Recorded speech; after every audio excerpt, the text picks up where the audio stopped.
Okie dokie.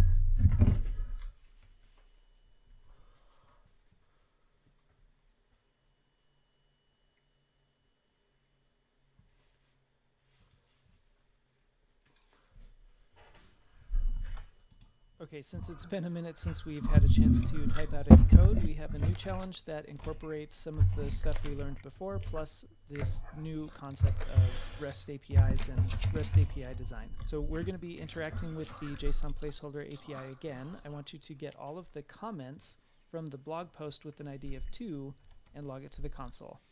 I've given you the base URL, but I'm not going to give you the endpoint because, well, that's basically the challenge itself, is to figure out what the endpoint would be. However, I am giving you the link to the documentation. If you need any additional help, you can look for the listing nested resources section. Pause the screencast here and try to work on the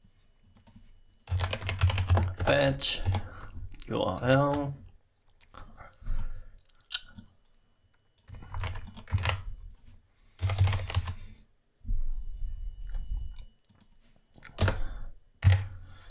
Then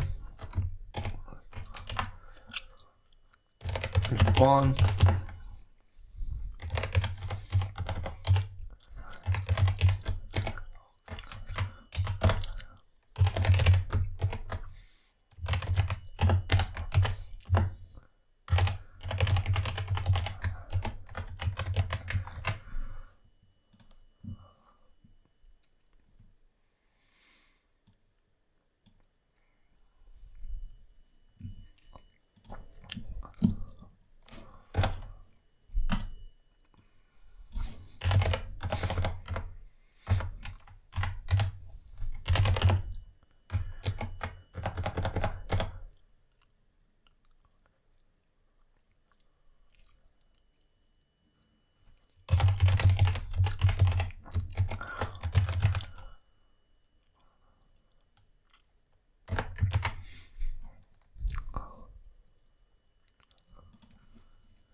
this challenge.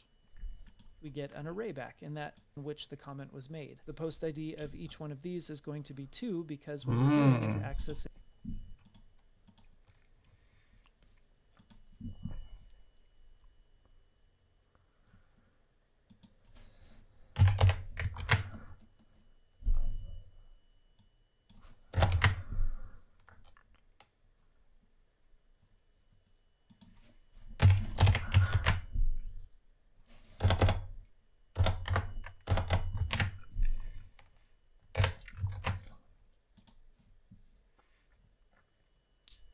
all the comments.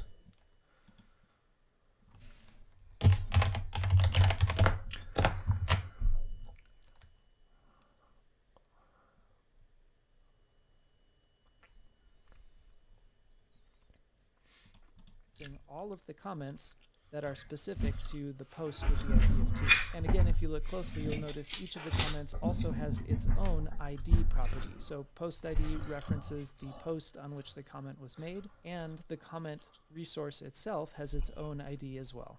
As a quick aside, theoretically, if an API implemented this, we could also say, well, I want the comment with the ID of 1, let's say, that was left on the post with the ID of 2. However, in this case, maybe you tested this out even, in this case, the JSON placeholder API doesn't actually implement this deep down.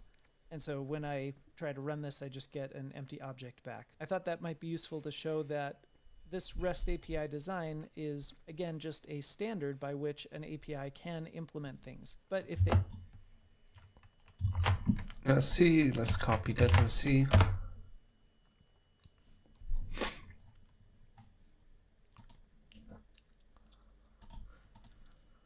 API decides not to maybe, for example, go this deeply nested into its resources, all of that will be outlined inside of the documentation for that API. And you know what? We are almost at the end of this section. There's just one more topic and one more practice that I want to do before we finish it up. And so we'll go ahead and work on that next. The last major topic I want to talk about regarding REST and RESTful APIs is the concept of query strings. Now, confusingly, a lot of documentation will actually refer to these as parameters, which I know we've covered previously. We talked about URL parameters, but for my purposes and for consistency, I'm just going to call them query strings or queries. Now, the idea of a query string is that it allows us to filter the results that we get back. When we talked about URL parameters, we distinguished between, for example, getting all of the bikes from the bike API back versus getting one specific bike by its ID. However, another really common task is to receive a list of bikes, but to have filtered it down in some way or another. This is going to be easiest with another example. So we have our same bicycle shop API, and like we talked about, /bikes would get all of the bikes back that are available at this bicycle shop's server. However, and something that you've likely seen in URLs before is this question mark, and this allows us to introduce a query string. In this example, we don't just want to get all of the bikes available on the API, but instead we want to say only the bikes where the type property of the bike resource is set to mountain. In other words, all the mountain bikes available at this API. This portion at the end that starts with a question mark and then has a bunch of something equals something else, this is called the query string of the URL. The question mark is always the way to begin a query string, and you can add properties to the query string with an ampersand. So for example, if we wanted to get a list of road bikes that were also filtered by their brand, where the brand was Trek, you would write it out like this, where you have /bikes that indicates all the bikes at the API, but with the filtered query string of the type being a road bike and the brand being Trek. Now, usually somewhere along the way, the computer will translate this query string into an object. So where type equals mountain, this would turn into an object where the property is type and the value is mountain, or the key is type and the value is mountain. When you have multiple properties, it simply becomes an object with multiple properties. I mentioned that the query string will begin with a question mark, and as far as I know, you'll only ever have one question mark in there that kicks off the query string, but you can attach multiple properties together with an ampersand. So if I wanted to specify that the type was hybrid, the brand was Trek, and the color was gray, I could do all of those simply by separating all of the key value pairs with an ampersand. And as you would expect, this at some point down the line will produce an object that has three properties: type, brand, and color. Now, APIs do implement query strings kind of in their own ways. And as you read documentation of different APIs, you'll start to get a sense of how some APIs decide to implement URL parameters, like we've talked about previously, and query strings, like we're talking about now, or pretty commonly a combination of both. So let's test out your new knowledge with a little quiz. Just to switch things up, I guess a tiny bit, we're going to be using the endpoint of bike racks, because Mike's Bikes also sells bike racks. So read through these questions and actually type down your answers. We'll go through it together in just a minute. Pause here and start working on this quiz. Get a list of all bike racks sold on the site would be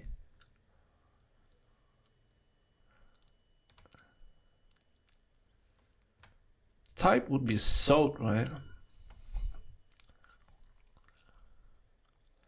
Or is it going to be endpoint?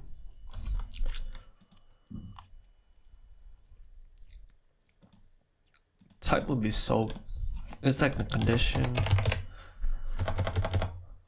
Type equals sold.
get a list of all fuel by brand bike rack that can hold 4 bikes. Right, so we do this.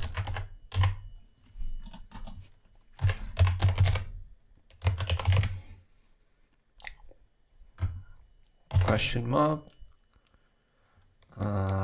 Type.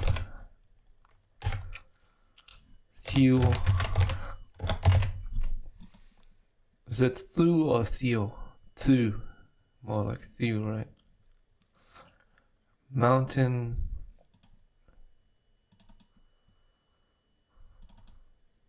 Let's not do question mark. Can hold 4 bike. Question mark is N. Brand equal fuel and num bike equal 4.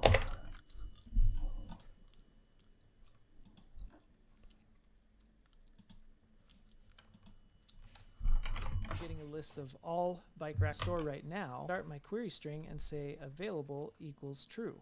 Now don't let this fool you. When this gets to the back end, there's nothing on the server that's necessarily going to know to kind of look like this. It'll say available and then the string true, and it'll just be up to the API to figure out how to handle this string true and make it a boolean true, or just to check the string true, whatever.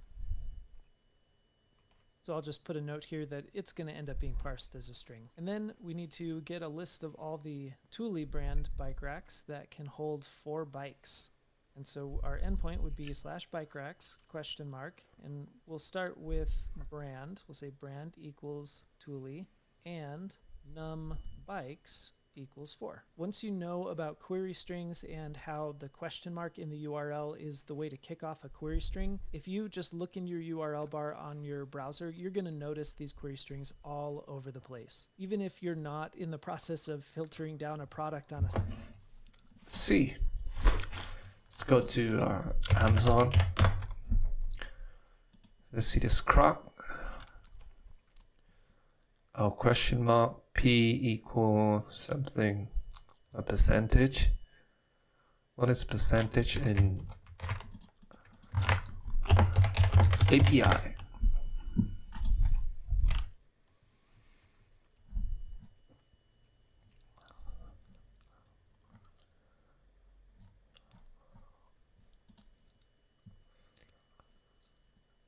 Question mark, we have an equal.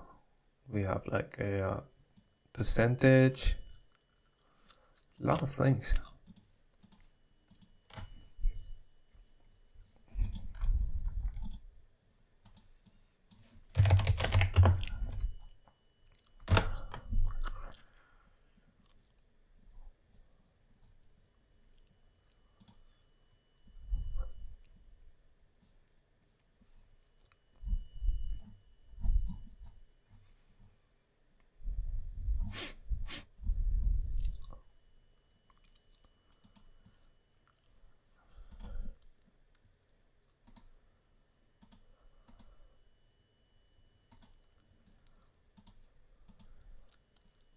Site like we've talked about here, query strings are embedded basically everywhere. They're a really common thing to use in marketing to be able to track different campaigns, something called UTM parameters, for email clients to know who clicked their links and where you're coming from and all that sort of thing. These query strings are ubiquitous across the internet, and you really will start to notice them everywhere. In fact, they're usually the thing that takes a simple URL and turns it into one of those really super complicated, hundreds of characters long URL that you might copy and paste to someone.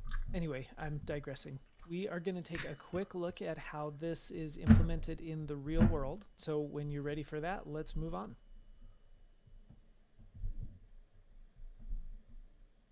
Mm-hmm.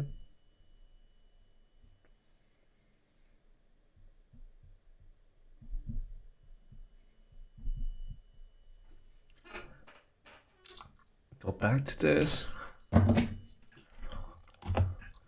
of prettify this into All right, if you're anything like me, you might be tired of looking at the JSON placeholder API. So we are going to practice what we just learned with query strings on the Open Weather Map API. Now, this challenge is going to be in two parts. The first thing that I want you to do is just to get the current weather for your city using the Open Weather API, and then just log the weather to the console. So fetch. Then we do this. Click on the URL 2.5/weathers. So here,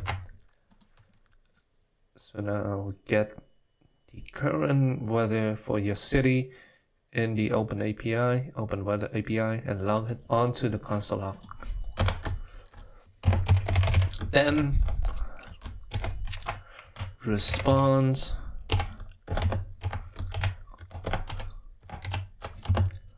res dot JSON dot then dot data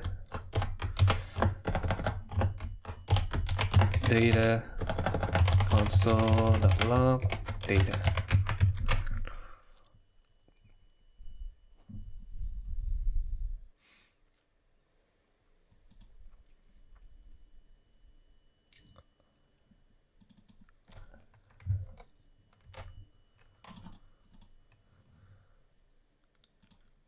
Given you the base URL and the endpoint. However, the query is the thing that you are going to have to research. I've given you the link to the documentation. Go here, Open API.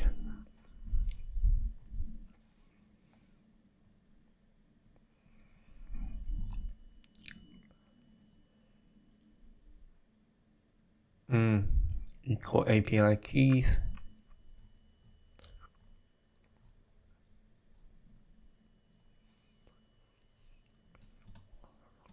On how to get the current weather based on your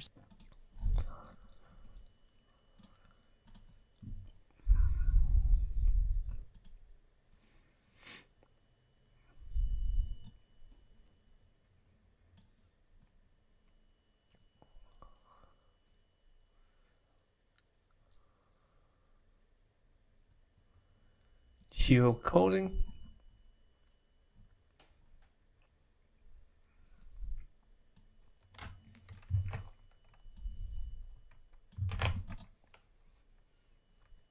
I don't have any keys.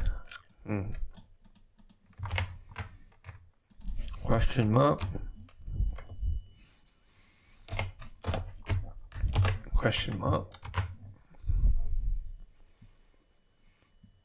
And then I need the API keys.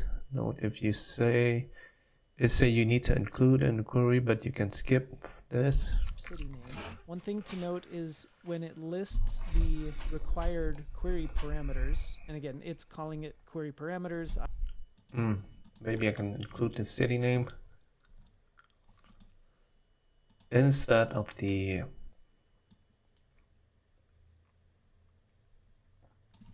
city equal Huntington Beach. Right now, nothing to geocode.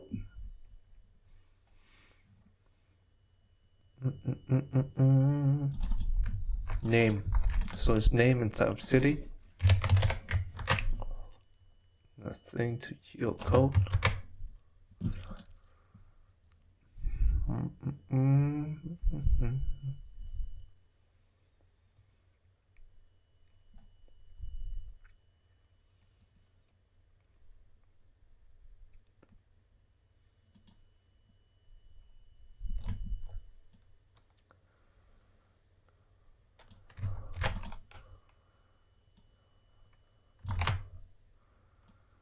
Let's do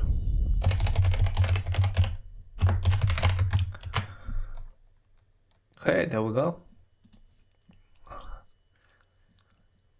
So you need to like investigate onto the API a little bit, and then you can get the answer. Pretty easy. And again, it's calling it query parameters. I have called it a query string. When it lists the required parameters, you're going to see that app ID is one of the required parameters. However, because we're forwarding the request for you using our apis.scrimba.com API, you can just skip app ID completely. So that should be enough information to get you started. Pause here and work on this challenge. The city that I don't think I data and just easier to read. I'm just pasting this into jsonlint.com. There's definitely better ways to do this, but this allows me to, let's do this, kind of prettify this into a JavaScript object that looks a little more easy to read. Okay, you'll see we got some coordinates back. This is the coordinates that they have on file for Salt Lake City. We have this weather array. It's got a description in general, but if we go down... Let me check for the hiking trip, for the hiking API that I had. I had it, but it required latitude and longitude, so it's pretty annoying. Trail API.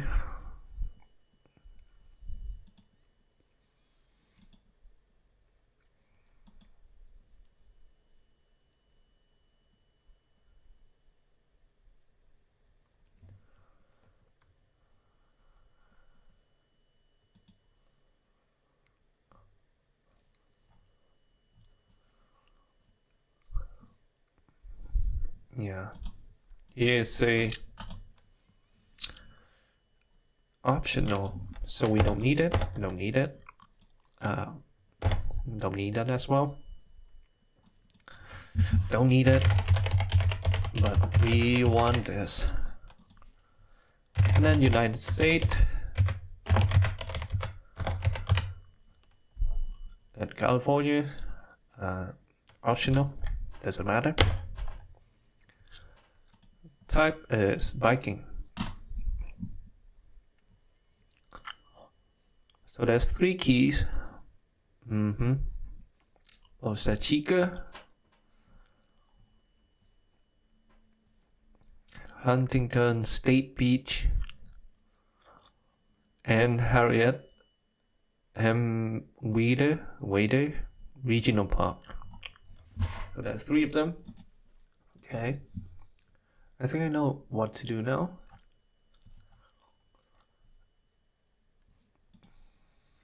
Here to Maine, we'll see some temperatures. Now, this looks a little bit funny. It says the temperature is 299.87 degrees. And honestly, I don't know why the Open Weather Map does this, but that's because their default unit is in Kelvin. If you had a chance to look at their API, you might have noticed that it said the default unit was in Kelvin. Or if you did this challenge, you might have been confused why it told you that the temperature was so high. So that actually leads us to part 2 of our challenge. Let me type this out for you. One important lesson that we'll learn by doing this part 2 of the challenge is, in the past I taught about how query strings can be used to filter down results into smaller quantities. Like, for example, we aren't asking to get the weather everywhere in the world, we're just asking for a specific query. In this case, the query is required because they assume we're not wanting weather for the entire world. However, with part 2, we're going to see that we can also use query strings not just to filter the results, but to actually modify the, I guess, format in a way that the data comes back to us. So the part 2 challenge is to change the units from Kelvin, which was the default that we saw, into something that makes more sense to you depending on where you live. That information can be found right there at the... Okay, let's go here. Boom, bow, bada bing, boom. There we go. So we have mount, we have unit. Alright, learn more. Unit metric.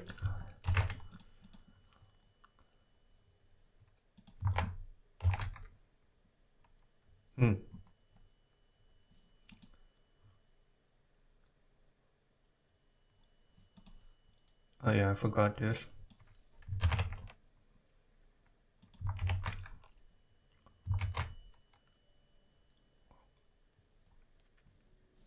Let's see, temperature max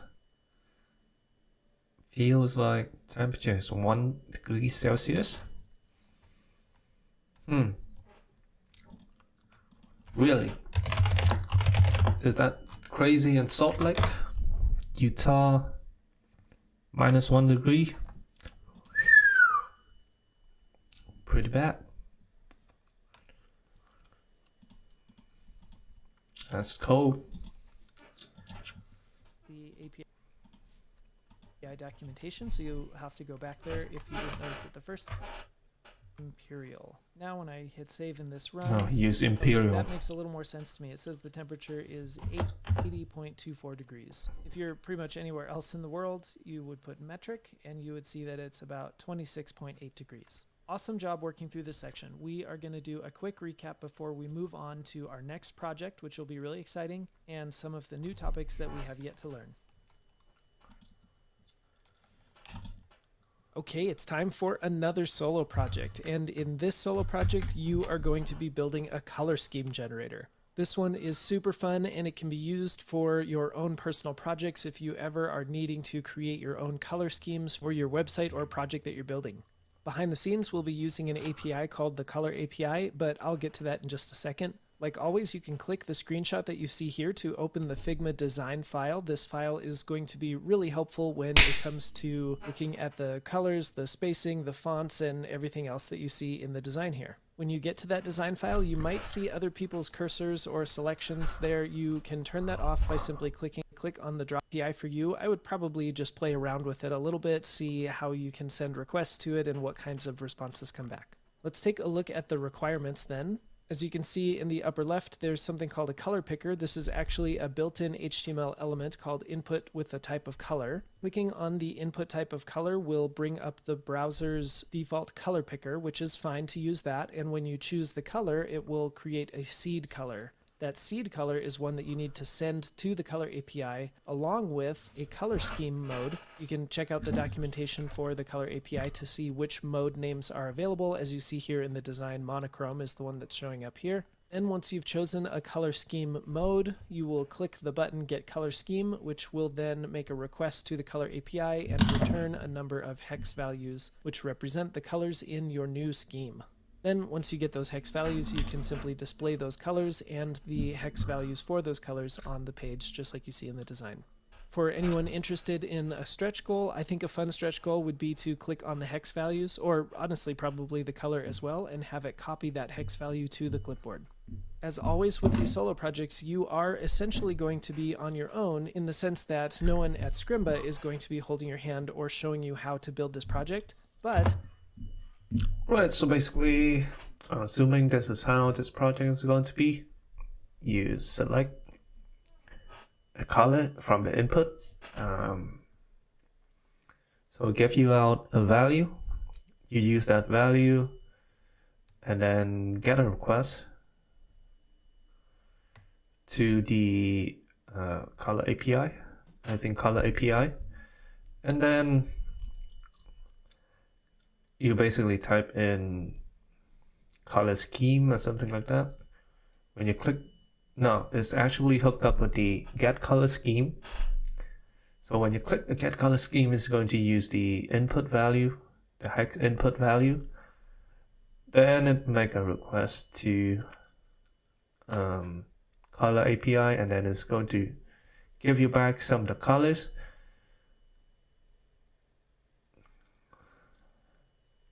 It gives you back the color scheme that's going to fit well with the color that you choose, with the mode that you choose.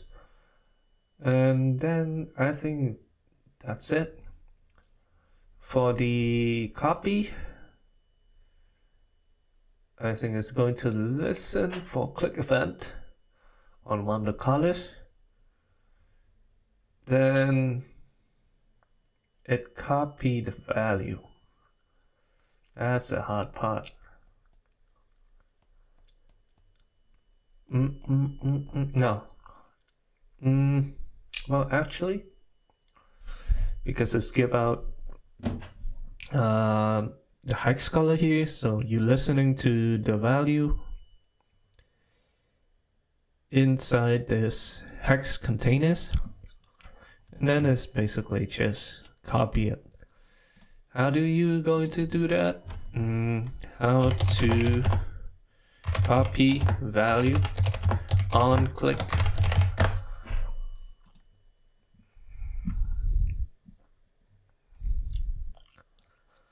Right, so on click function document execute command copies. I'm assuming that's how it works. Right, so event prevent default if event click clipboard data is true, then event clipboard set data, text plain, text content, I'm not too sure. Let's see it. Okay, so it's copy here. What if I delete all this? Doesn't work. That doesn't mean that you're all by yourself. Make sure that as you progress and when you finish, you share your work. Be involved in the Discord community. You can click the link here, which will send you directly to the Discord's I Built This channel in the Scrimba Discord server. But of course, really excited. All that said, good luck and have fun. Let's move on with the async JavaScript war. Welcome to our section on asynchronous JavaScript. I'm super excited for this section, partly because we have a really cool project that we're going to be working on, which we'll see in just a second, but also because we're going to be talking about asynchronous JavaScript. The truth is, you have been using asynchronous JavaScript up until now, perhaps without even realizing it or knowing what that meant. Let me grab some Now, coffee to first. understand what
Okay, let's do this. synchronous JavaScript is, we first need to get a handle on what it means when we talk about synchronous JavaScript.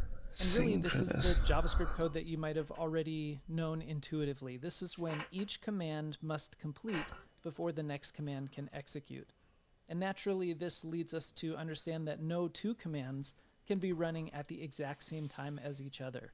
For example, if you have two console logs in a row, you have to wait for the first console log command to complete before the next console log command can start. And console log is just one example. This includes things like for loops and console logs like we talked about, but also variable declarations and honestly just about everything else that you've done in regular JavaScript. Generally speaking, the interpreter will start at the top of your JavaScript file and read down that file one command at a time, executing it as it goes.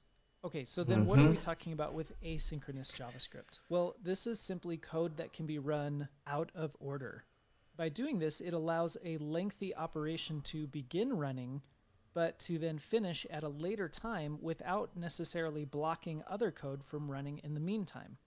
The main example of this we have been seeing in this whole section on APIs is when we make an API call. What I did was just went to google.com and I took a screenshot of my network tab in the developer tools. And you can see on the far right, it tells you how much time it took for this response to come back from the server.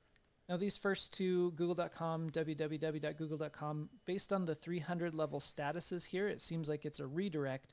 So this 200 status here on the third line is the one that looks like it took 145 milliseconds for a response to come back from the server.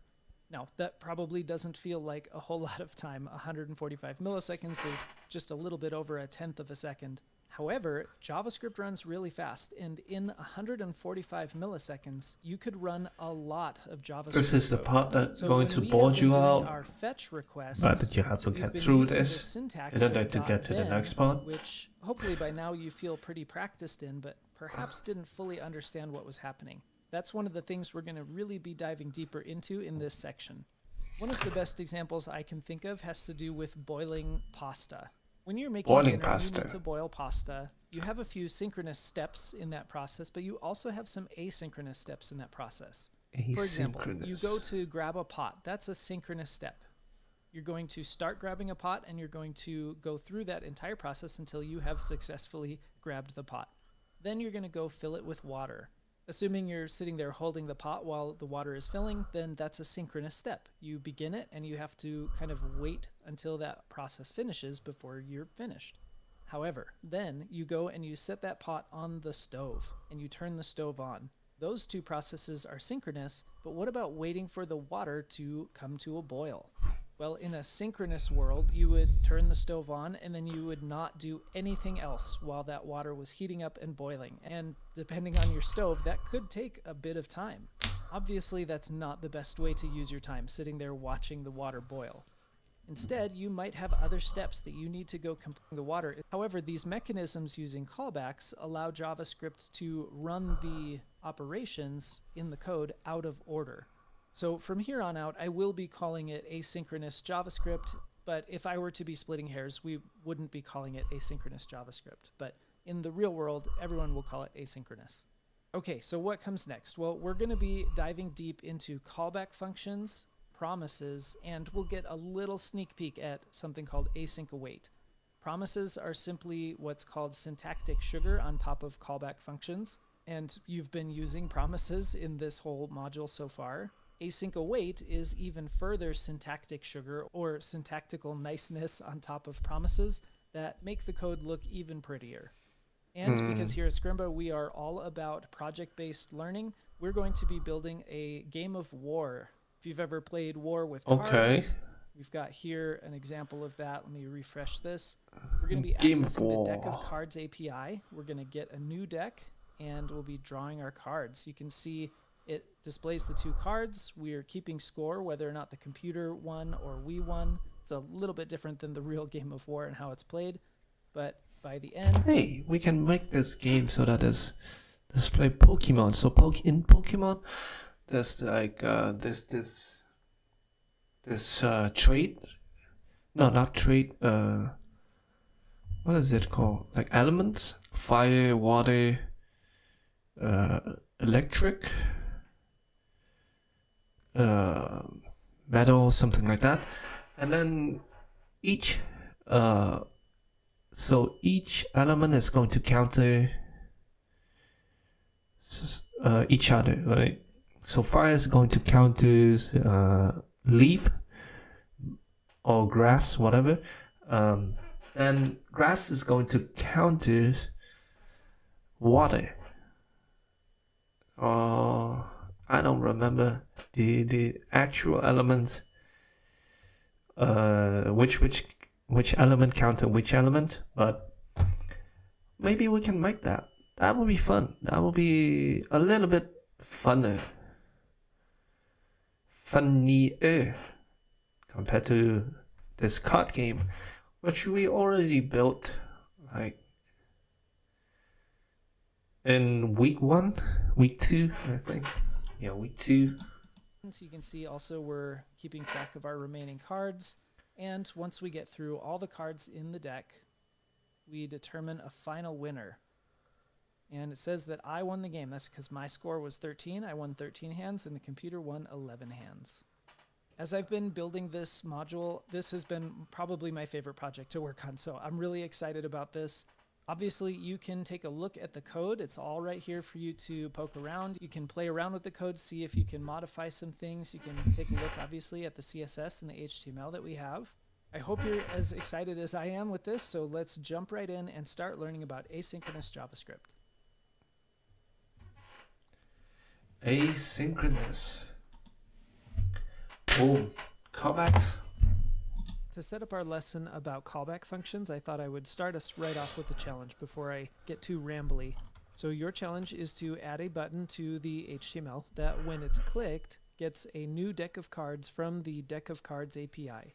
I've included the entire URL here that you'll use, so there's not going to be any question about that, although you may want to Google deck of cards API to take a look at their documentation. And then just log the entire response, or maybe the JSON parsed response, the data, to the console when you're done. Pause the screencast and start working on this challenge. Alright, so it's just a basic fetch, basic get. So URL is going to be this shuffle. Right, log the whole response to the console.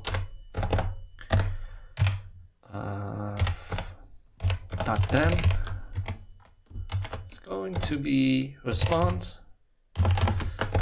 Go to res.json. Then data to console.log data. Let's try that. So there's remaining 52 cards. Deck ID is going to be this, shuffled, yes. Add a button when click get a new deck of cards from the deck of card API. Alright. So now we need the buttons. So button buttons slash buttons. I call here get new cards.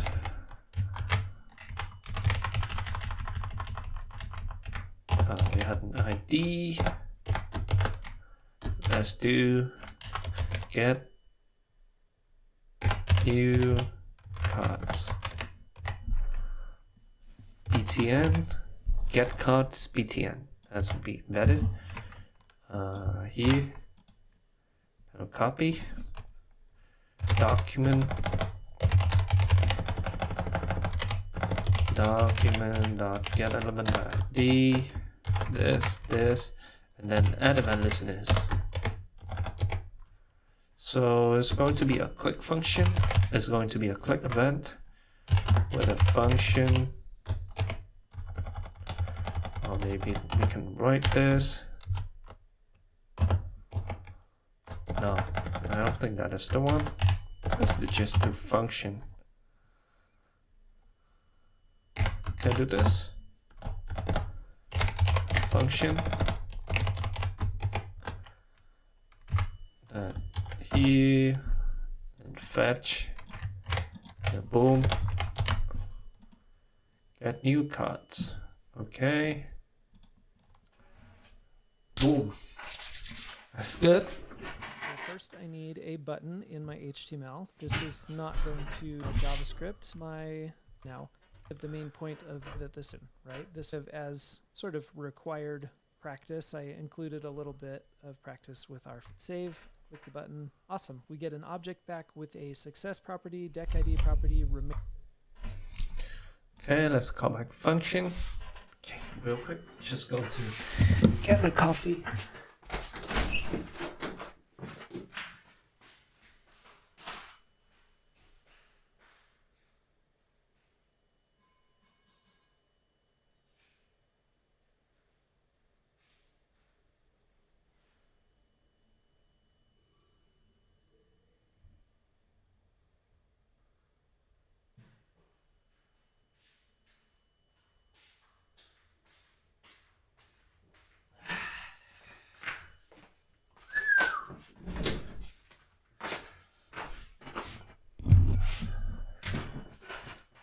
Okay. Okie dokie. Something that will help us in understanding callback functions is an understanding that functions are a first-class object in JavaScript. First Sometimes class. people refer to this as a first-class citizen in JavaScript. All this means is that functions essentially have, you could say, all the same rights and privileges that any other data type in JavaScript have. Now, you're very familiar by now of saying something like, let my num equal, let's say, 42.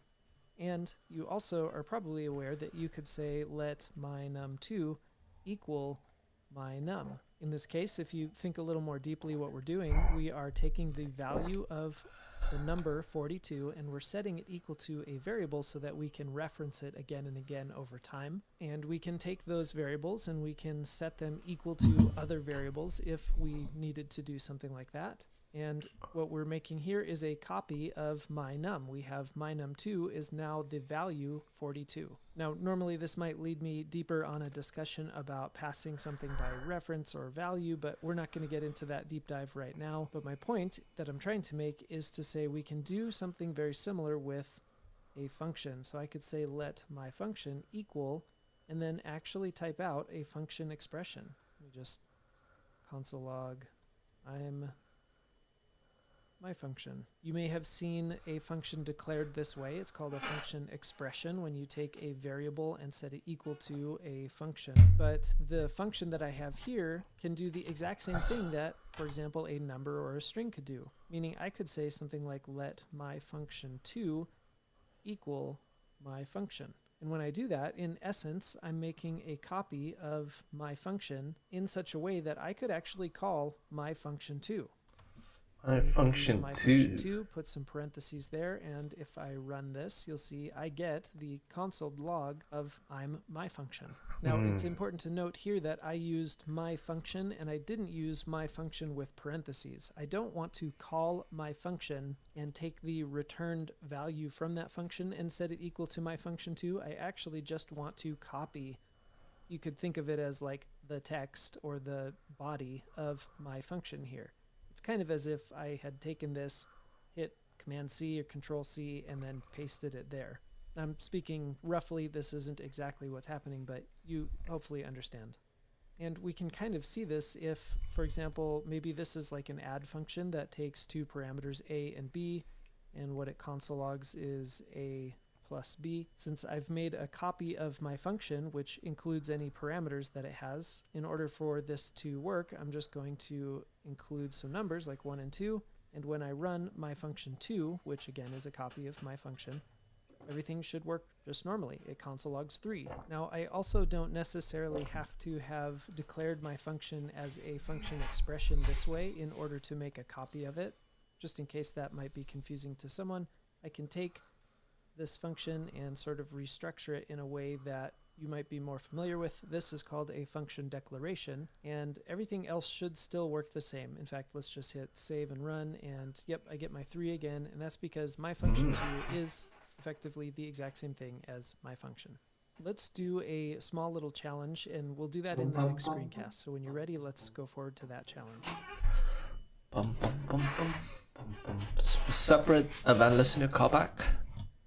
This challenge is going to help us better understand how callback functions work. So your challenge is to take our currently anonymous function, everything right here, and to define it separately, and then to pass it as a replacement to this anonymous function by its name. I hope that makes sense and it isn't too confusing. Okay. It's a pretty easy challenge. Don't. Pretty easy. Let's do function. Get caught.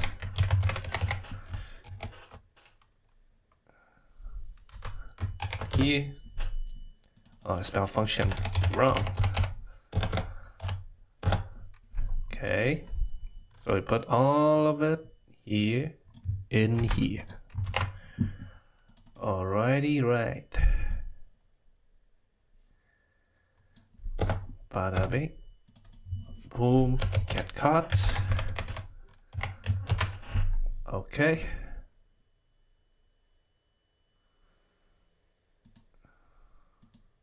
Why is it running?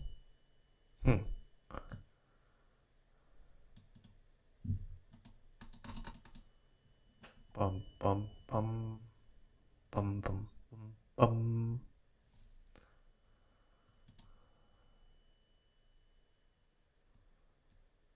Fetch, then data. What? I thought it's click and then it's execute this function, but no. What if I do a function? Oh, just want this. Just want this. So when this got clicked, it's run this. Ah, get it. Got it. I'm really just asking you to define this function separately and then pass it by its name instead of having the entire to cut it. Copy that name and just paste it in right here. And that's all there is to it. Now, the reason that I wanted to do this is to clarify something that I remember being confusing for me. And this may have been something that you tried to do as well. We are so conditioned to write the name of our function and follow it up with a set of parentheses that it's possible some of you, when you were passing this name here, tried to add parentheses there. And if you hit save, you may have noticed that what happens is without even clicking the button, it ran this function. Adding parentheses to a function is a command to the computer to run this function right now. And when your browser is reading through this JavaScript, it reads through these lines of code here that define what handle click does, and then it selects an element by its ID, it adds an event listener, it says I'm going to listen for the click event, and then whoops, it says run this function right now. Don't wait till later, just do it right now. This reminds me of an analogy if you were, say, borrowing, I don't know, a hammer from a neighbor, and you went over to their house asking for a hammer, and they just picked up a hammer and started swinging it right away. That's kind of like calling this function right here inside of the add event listener function. Instead, what we want to do is pass the contents of our function just by its name to add event listener so that at some time in the future, it's able to call this function when it's appropriate, or rather when a click event on this specific element happens. And that's why these functions are called callback functions. And that's because we are going to call the functions later. We're going to pass the function to them, and then they can call back to them, or rather execute them in the future. And hopefully now you can start to see the building blocks for asynchronous JavaScript happening. Let's spend a little more time with callback functions because they will really help set the stage for our understanding of a lot of other aspects of JavaScript that you have likely already been exposed to, as well as the concept of promises. Until now, you've been using callbacks maybe even a lot more than you realized. We're going to spend this screencast and the next few screencasts diving a little bit deeper into callbacks, just so we can get a better understanding of this thing that we've been using, but maybe not fully understood. To help us with that, we're going to revisit the set timeout function that's built into JavaScript. So your challenge, and this is going to be in two parts, is first to simply write a set timeout command. You're going to have it wait for 2 seconds, 2000 milliseconds, before just console logging I finally ran. Pause here and work on part 1 of this challenge. Okay. Set timeout. Okay. Then we do this. Now we do this. What do we need next? It's going to be this console.log.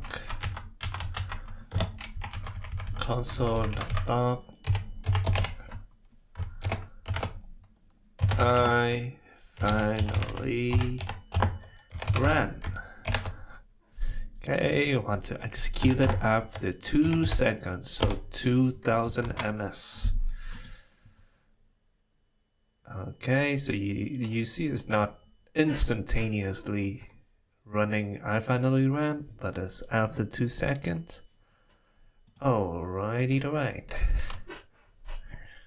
The way set timeout works is, well, there's the built-in function set timeout, and that's a function, so I'm going to run it, and it will take 2 parameters. The first one will be a function. I'm just going to represent it here with fn. And the second parameter is how many milliseconds you want to wait before the function that you provided in the first parameter will run. In our case, we're waiting 2000 milliseconds, which is 2 seconds. Now, of course, this isn't going to work because fn doesn't really mean anything. And so this is where we would put in a function. Here we have an entire function. It's not doing anything at this point, but that's okay. We can open up the body of this function and do our console log for I finally ran. It will open up the console and hit save. And 2 seconds after I refreshed my code, it ran this console log. Hopefully that's mostly review. So for part 2, let me put the challenge here.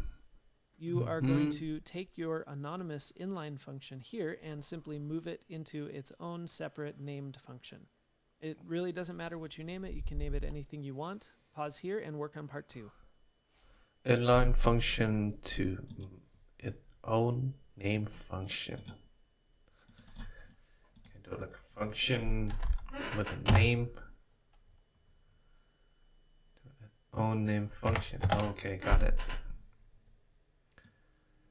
Okay, let's copy this.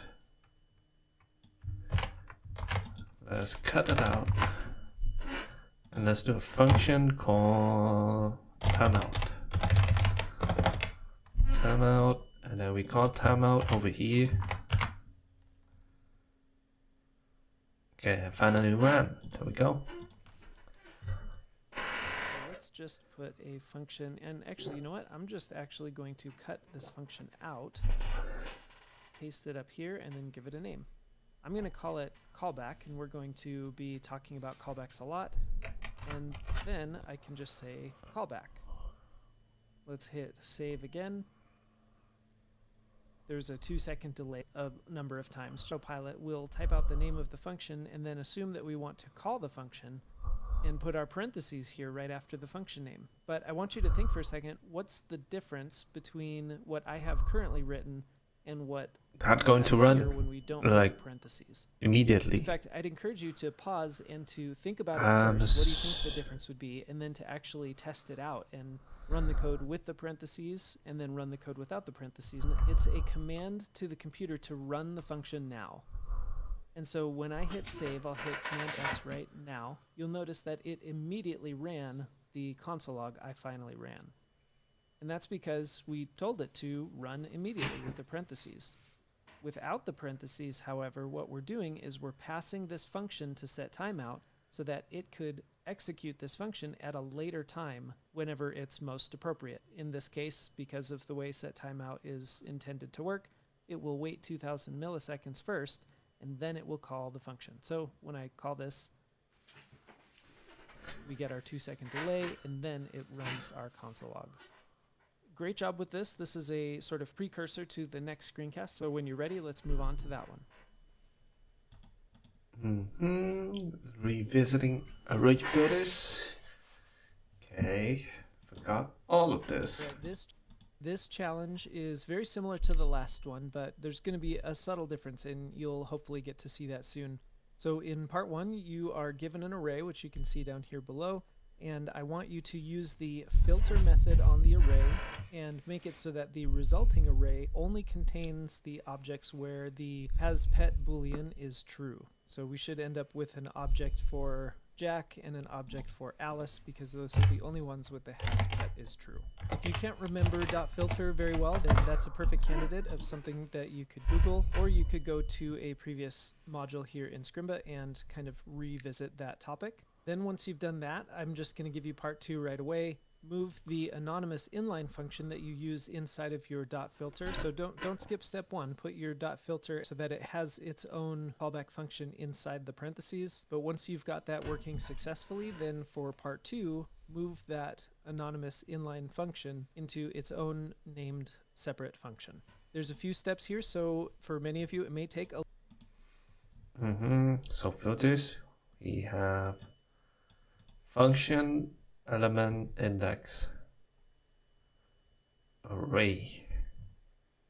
Okay.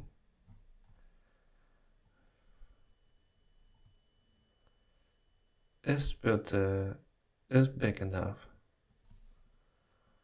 Okay. Okay.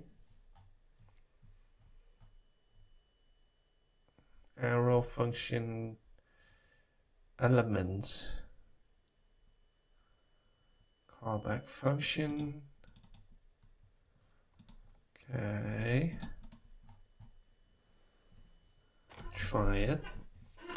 So we have a result with doc. So we do cons has pet equal to wrong page. What dot filters? Okay. Give the array of the object below. Create a new array with the dot filters. Okay. So we do. What is it? People with dogs, with pets,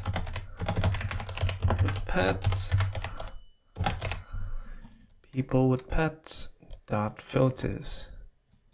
No, it's people dot filters. Then we do people with pets, then we run people with pets.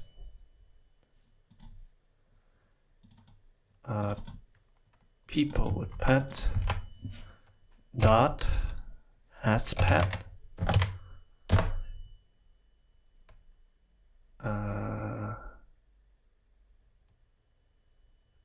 equal to true. Let's do console.log has pet. Okay, so we have Jack, Jill, Alice, Bob. Okay.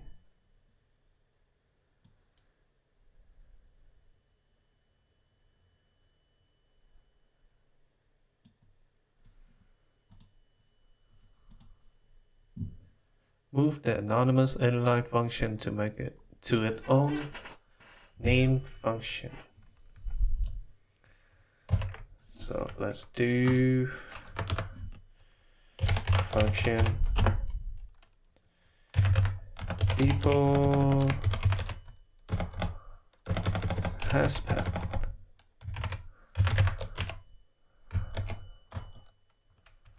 That would be so. Okay, so we do this. People with pet.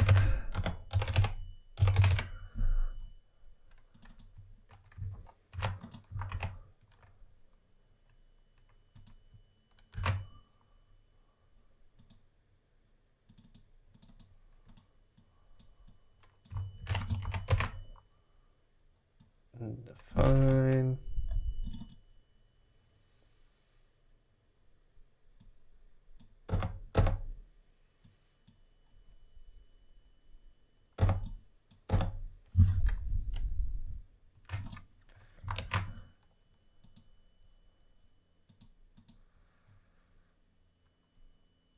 Right, I think I'm right. Console.log people with pets. No. I think I need to do the function, filter function and element. Okay, got it. Filters.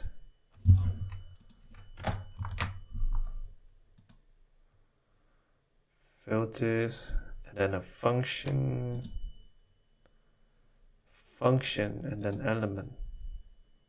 Function, people with pets, has pet equal true. Then what do we do?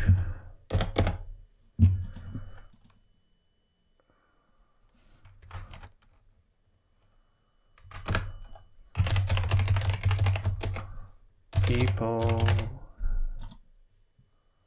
with pets.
Okay, let's just save A it little here. while to do this. That's totally okay. Pause here and give this challenge a try. Okay, or call it people with pets. And the way .filter, it's obvious that I'm putting a function in, presents one item in the array. Item.name in the array, for which the think will help put callback functions into context. Just to clean this up a little bit. And I want to return the person where has pet is equal to true. In other words, filter will loop over this array of filter. Whenever a true is returned for the item, then that item is included in the resulting array. Now there's a couple steps I can take to simplify this. First of all, since hasPet is already a Boolean, I can just get rid of my triple equals true, because if the person has a pet is true, then this will automatically evaluate to true, or if they don't, it'll evaluate to false. So I can get rid of that. Also, the benefit of arrow functions, one of the benefits, is that I don't actually need an explicit return. I can just have an implicit return by putting person.hasPet immediately after the arrow without any curly brackets. Let's console log this to see what we're working with.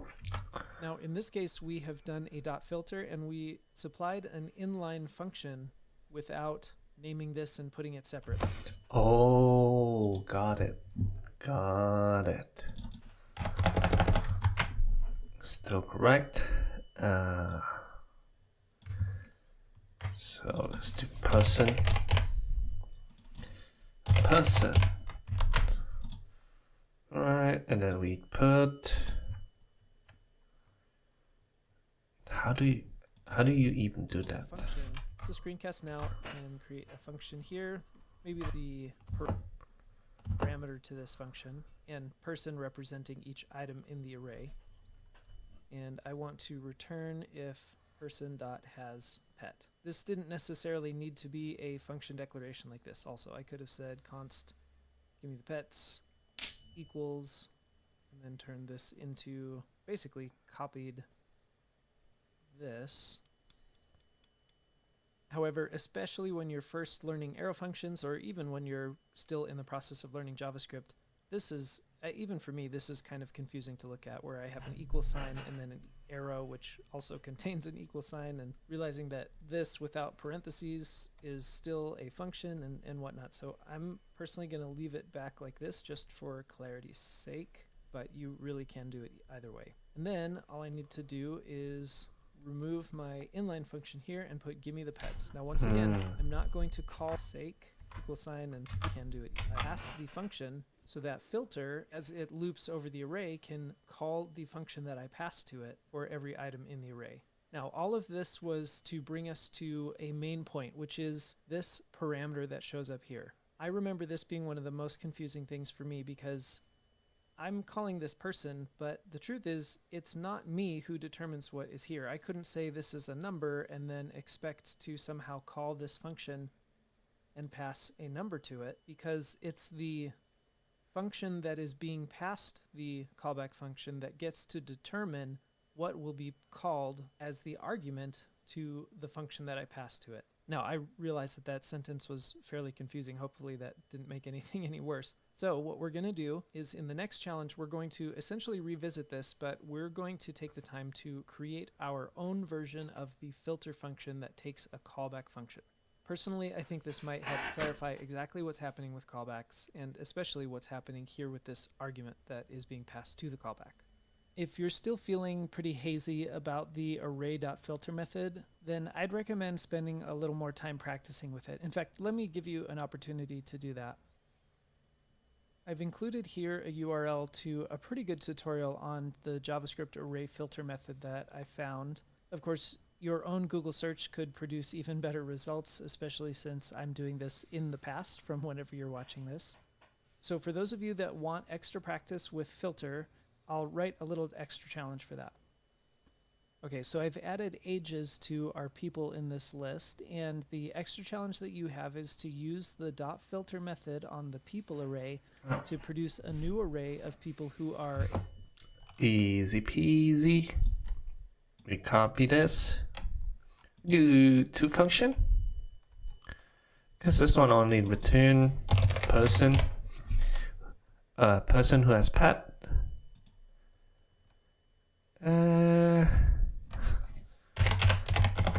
Let's do a function. People. Underage people. People. Let's apply it with person. And then let's return person.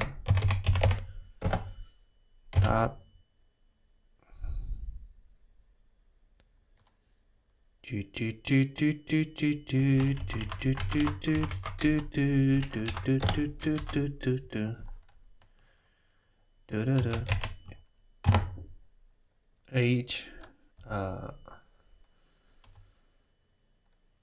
who are 18 and older, so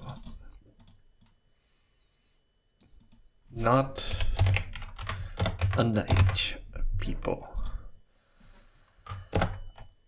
Who are so larger than 17. Bum bum bum bum bum bum bum. Bum bum bum. Wait. Age 12. Dun dun dun dun dun dun dun. So has pet. Extra challenge, you create a new array, should be Jill, Alice, and Bob. Dun dun dun dun dun dun dun. Dun dun dun. Const. Not people over 18. Should not have old people.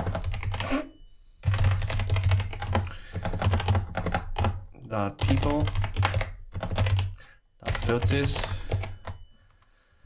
Bum bum bum bum bum bum bum. Bum bum bum.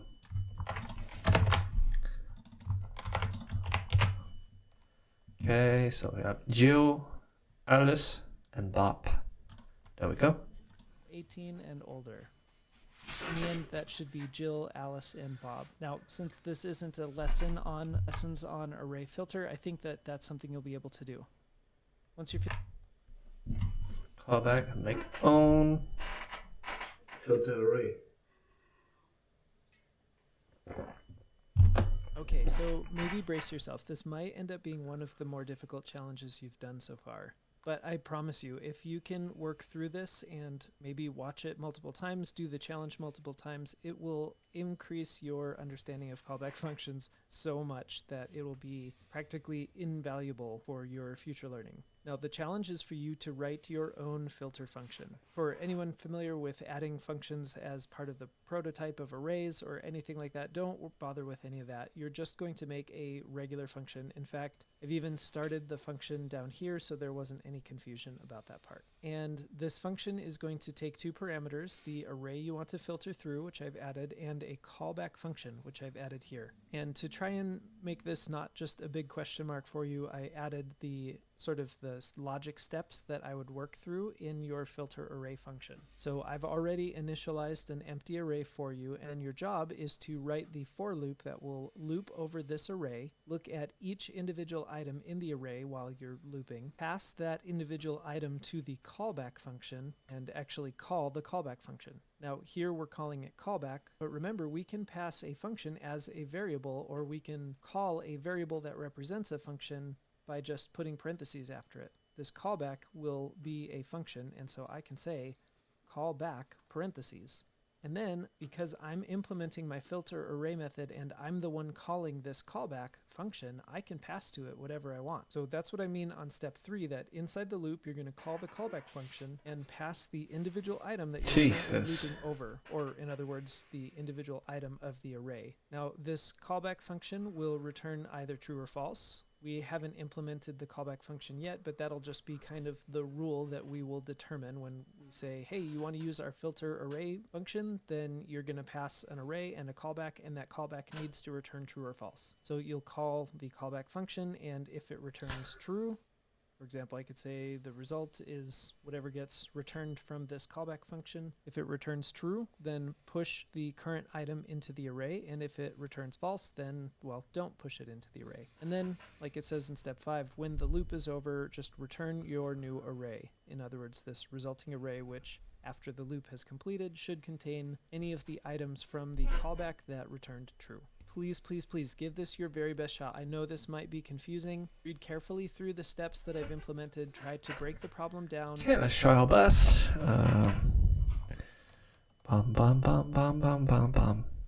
Write your own filter function. Don't worry about adding it to the prototype or array or anything. This function should take 2 parameters: the array you want to filter through and a callback function. Stafford filters array function logic. Initialize a new empty array, which will be returned at the end of the filter array loop through the array, pass as the first argument. So loop through the array, so array map is going to be items, or maybe we call I.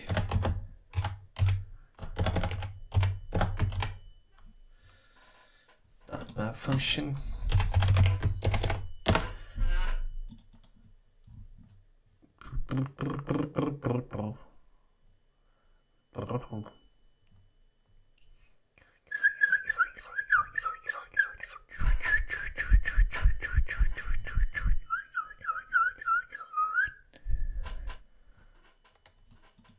What do we need to return? Loop through the array passes inside the loop called the callback function.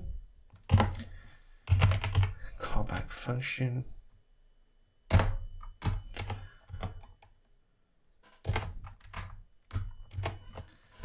I don't know. Passing the individual item you are currently looping over as argument. So I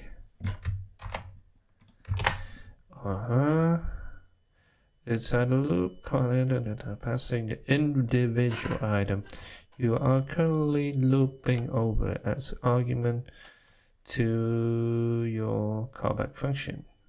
If the callback function returns true, push the current item. Yeah,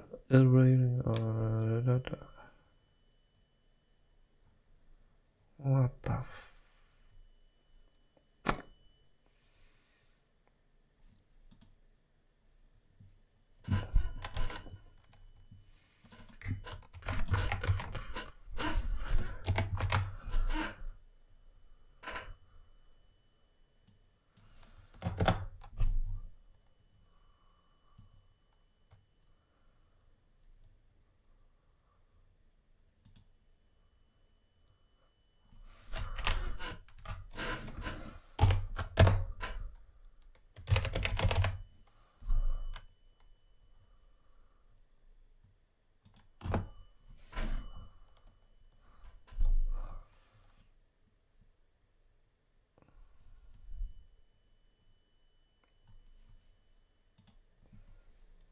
Solve them one piece at a time. Don't just jump ahead to when I'm doing the solution. You'll be shortcutting a really big part of your education if you do that. Before you start, let me get rid of this callback so that's not confusing, and go ahead and give.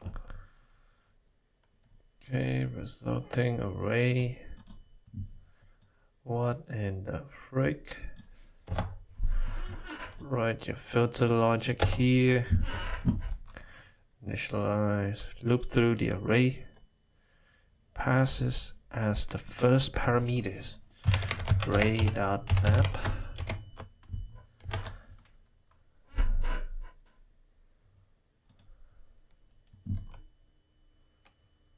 Alright.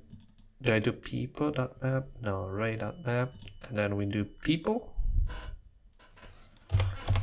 People. Then there's going to be a function.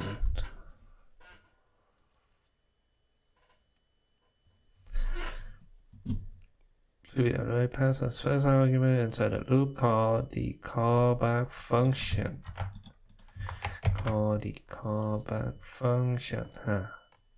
Passing the individual item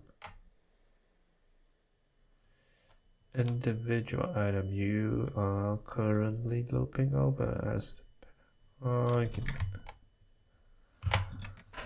Okay, there we go. If the callback function returns true, how do I know this? If true,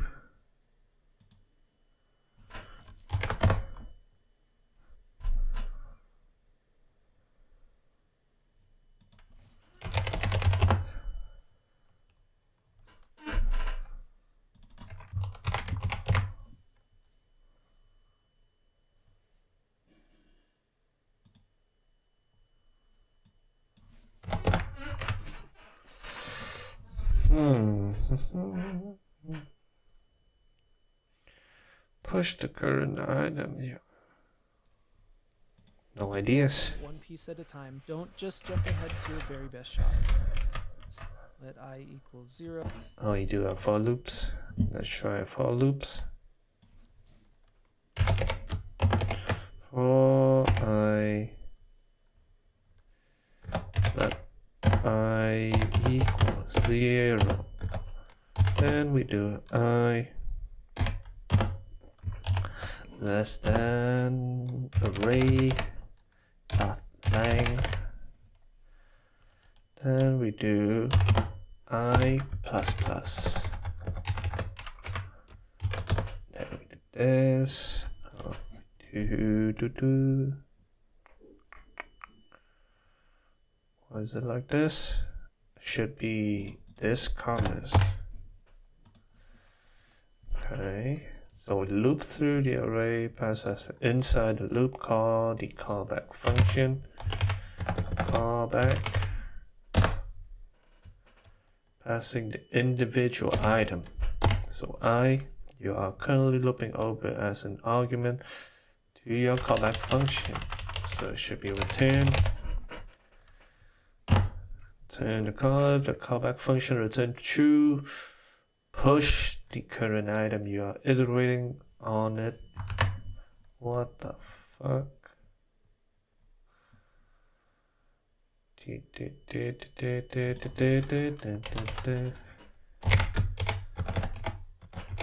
If callback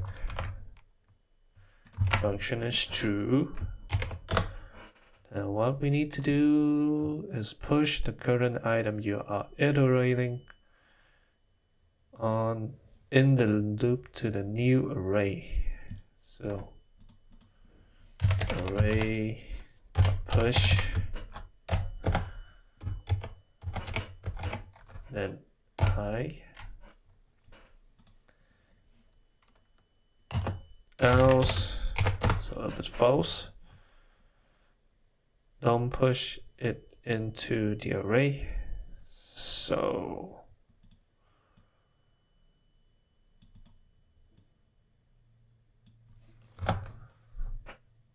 this later, when the loop is over, return the new array.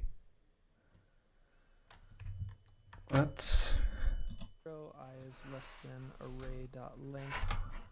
Totally fine. If you did it the other way, to hand this item to my callback so that the callback function can use the item to determine whether or not it should be included in the dimensional way of passing data from one place in to the callback function to have access to the item so it can determine whether or not it should be included in the resulting array. When I do that, I should get a true or false value back, and so I'm going to say const should be included equals the result of calling my callback, and then if it should be included, I'm going to push it into the resulting array. Resulting array dot push.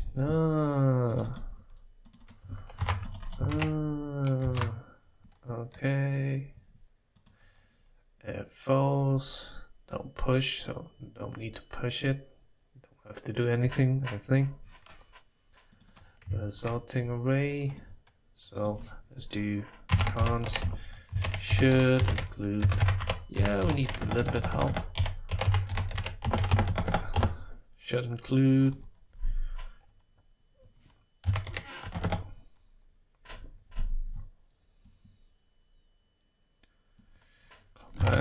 Call back, and then pass in the I. Right, so pass in the I. Okay, so we do this. Should, after the return true, push the current item. Dot push item. In this case, Yes, item. This E, and then call this. If should include true, else resulting array is equal to the callback.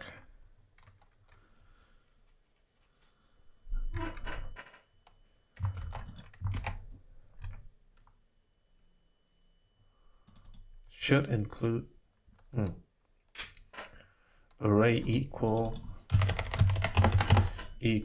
resulting array. Resulting array equal array. Resulting array equal array. Okay. I'm assuming that's how it is. don't even need to bother with an else because if I don't think, we need that either. Okay. and determined whether or not it should be included. I have this resulting array, which should theoretically have some stuff in it. I guess if everything was not included, then it would still be empty, but that's totally okay too.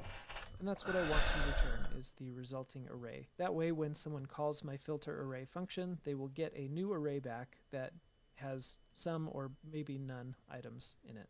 If you were completely lost on this, then again, don't feel bad. This is a complicated topic, but I would implore you to try rewatching this, try slowly working. It's going to be way easier if it is applied into like a real, I'll say, like a real array, into a real array so that people can visualize it. Other than that, if it is just like item and array and stuff like that, it's really hard to imagine. Through the logic, spend the extra time needed. Especially, it's really hard to understand the task that you need to do without the real life explanation. Now, and since this one's getting a little bit long, we will move on to the next screencast where we will talk about this other part, which is to implement our new filter array function. We'll see you over there. Put our custom filter array function to use. Okay, the time has come to use your own filter array function. Now, I've started setting it up here just to remove any kind of complication. Your main challenge or task is just to implement the callback function that's going here in the second parameter. And remember, this callback function is going to be passed when it gets called right here. It's going to be past the individual item, so you can assume that this function will be receiving the item as its parameter. Because your filter array function has really no context or idea as to how this filter array function will be used, it's got some pretty generic terms like array and callback and item. When it comes time to using it, we just are using it as a tool, and we're going to use the real data that we have, like people, and this function will receive the individual item of this array, which maybe we'll decide to call person, because now we have context as to how the filter array function will be used. Okay, once again, give this your very best shot. Okay, so what we need to do is a function called as people with pets.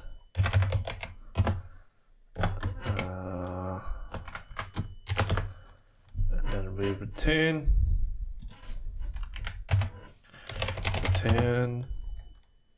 people not has pet. Okay, callbacks. Callbacks are not function. Okay, now we can put it into here. Use your filter array method. Give the above people array. Return a new array with only people where hashpad is true. Okay.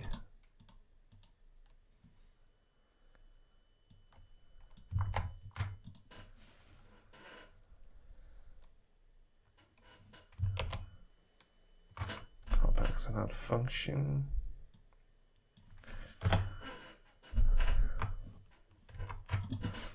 So we need to return something.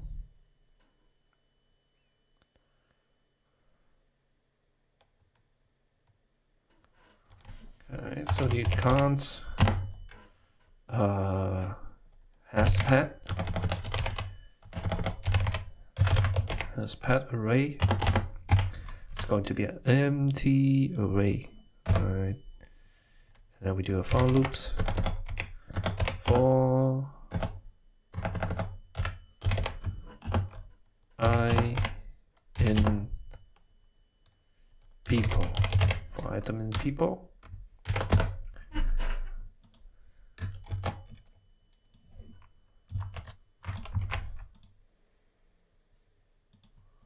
Is it the right one?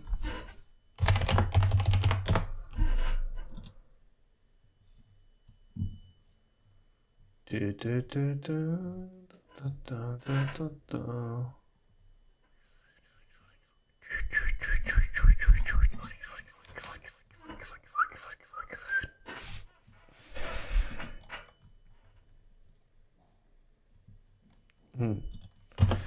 Let I in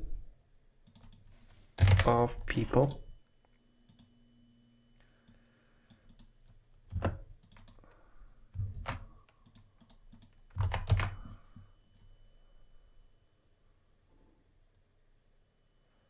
filter array.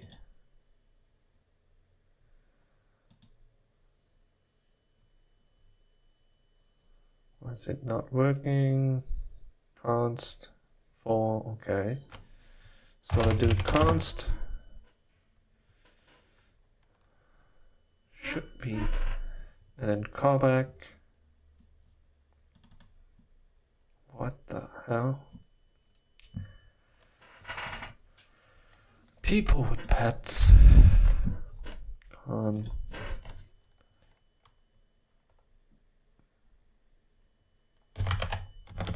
include this equal people with pets dot I. Is it like that? If include this is true, and we hashpad array is going to be push with an item.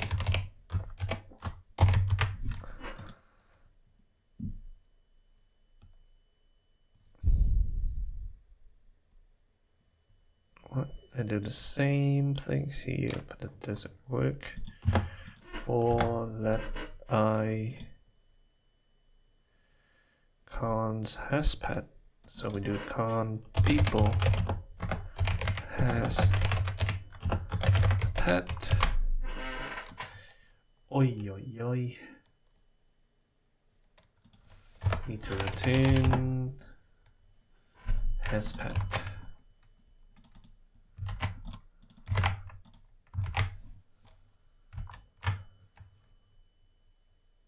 Why?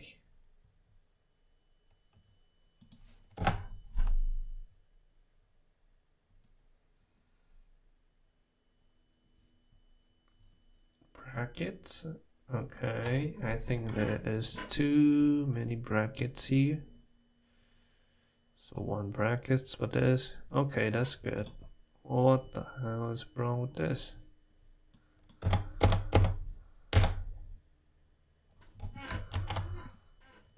I don't know what is wrong with this. For I, So for I people, pets. Okay, I have no ideas. And we will go through this together here. And this function is going to receive a person because we're looping through the people array, and each, I'll say person, leave it as an anonymous function. Oh, that's it. What am I doing?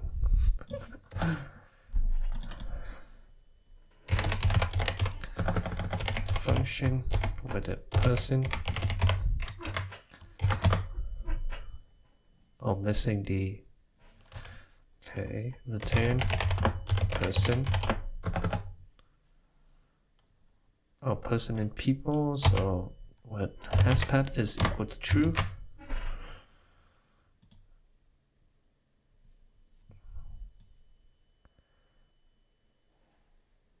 Then we need to basically do the same thing with that. Const people with pets. Pets array.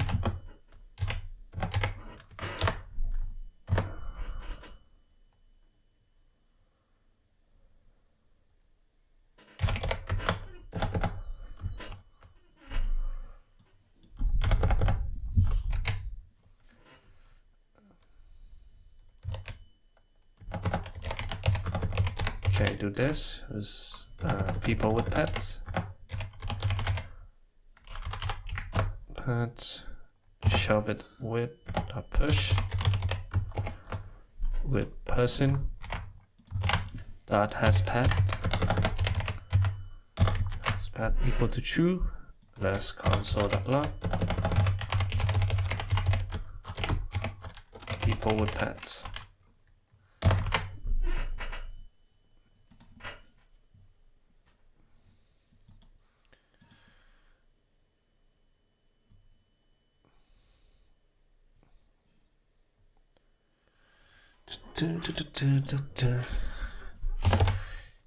Equal true. So that's 4. What? Give the above written only people by hasPat is true. Note that your callback will be given the individual item in the array for parameters. The hell? So do for I let item in person in people, right? And then we do this. We do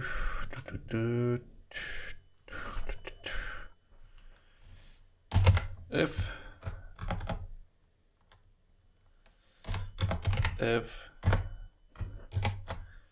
person dot hasPat is true, then people with pet dot push with items.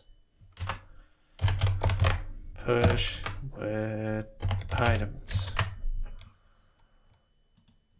Right. Okay. Return result people with pets.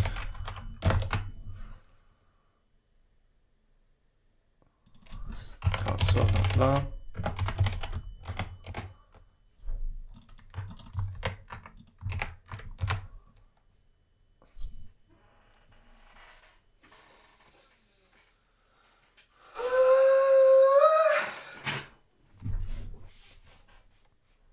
So 1, 2, 3.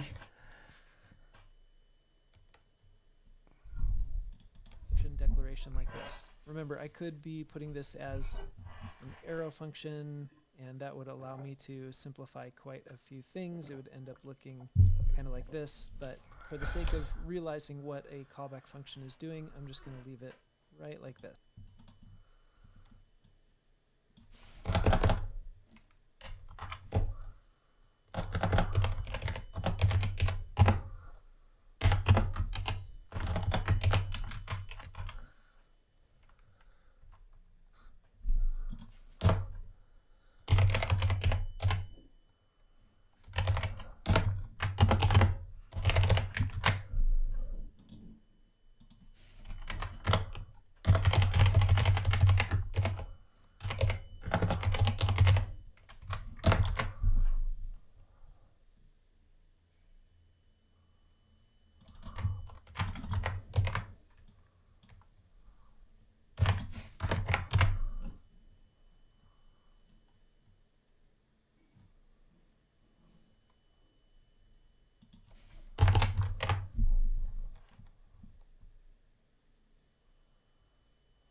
We don't need to push anything, right?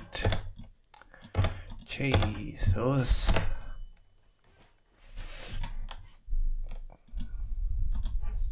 Now, if we've done everything right with filter array, I should be able to console log people with pets and only get back the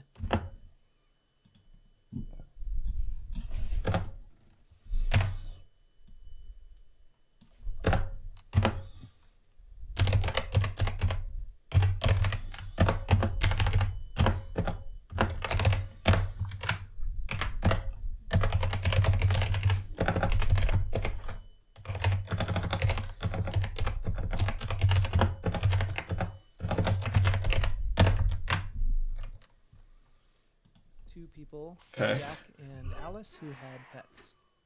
Let's hit save, cross our fingers, and open the console. Awesome. We got Jack and Alice back. Now, I really hope I'm not just beating a dead horse here. Callback functions were such a mystery to me that I'm hoping to demystify them for you with the same explanation that I wish that I had gotten when I first started learning about them. This is a really simple way to see exactly how callbacks are working under the hood. Now, fortunately for you, most of the time you won't be creating the function that uses a callback function. Instead, you will usually be the consumer of the callback function, and you'll need to just look at the documentation to realize what should this callback function return. For example, up here in our earlier example with .filter, we didn't have to create the .filter method on arrays. Instead, that's something that was kind of given to us for free. But I can't just make up what the callback function will do. Instead, I have to understand the method itself, like read the documentation for the method in order to know how I should be using it. The same thing goes here. We're creating our filter array function, and we get to determine when we're writing this what it's going to be passed as parameters and what it should return and what the logic of the callback function should include. And then when it comes time to use it, it's really, really simple. I truly hope that this has been a helpful sort of digression from our main project, which is the Game of War. Remember, we're still working with a deck. We're trying to get cards and everything. This is just an aside that hopefully will help clarify callback functions and really set us up for a deeper understanding of promises and Let me check asynchronous. if they have like a Pokemon API. Pokemon Go is dedicated to various machine-readable data about Pokemon Go, Pokédeck. Hey, this is... might be pretty good. Example respond, Pikachu. What? Pikachu has a sec? Interesting. Type electric. There we go. That's all I need. Giga something. There's a lot of them. Go to the toilet.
JavaScript